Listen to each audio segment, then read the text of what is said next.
Infamous 2 starts out pretty much right where the first game left off. The game throws you right into the fire from the get-go, making you go head-to-head with a massive enemy known as the Beast, while introducing the continued storyline from the first game.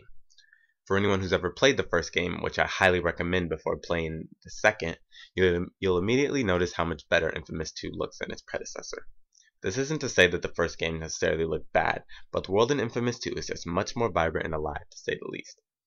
Fans will also notice that the core gameplay hasn't changed much. There's still tons of baddies and thugs running around the city with guns chasing after you, but they've also added monsters, swamp creatures, and all sorts of other things that you would imagine you'd see in a comic book.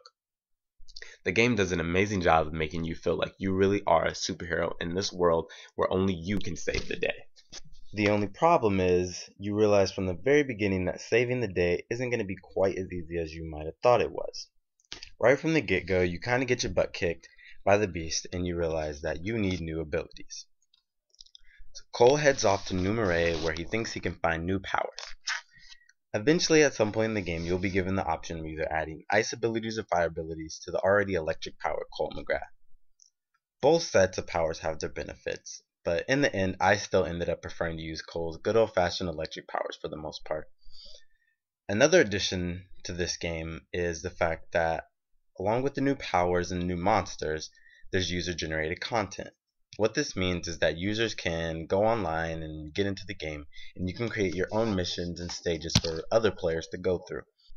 As fun as this might sound, it's actually not very easy to do, and unless you're really ready to sit down for quite a while, it's not a walk in the park. So for people who are really great at games like Little Big Planet, this might be great for you. But if you're more of a casual type of player, or you're not into creating your own stages and missions and things like that, it probably isn't for you to really jump into. I haven't even dabbled too much in it, so don't feel too left out if you don't.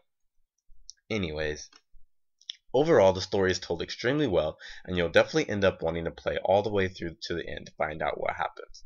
The great thing about Infamous 2, as any Infamous vet will know, is that in order to get everything the game has to offer, you have to play through the game twice. At least once as a superhero and at least once as a supervillain. Just like the first game, Infamous 2 has you making choices throughout the entire game that either make you a hero or a villain. Regardless of which path you choose, you really can't go wrong. The game is insanely fun and a PlayStation game that you won't want to miss. Any PlayStation fans out there, make sure you pick this up. It's definitely worth owning.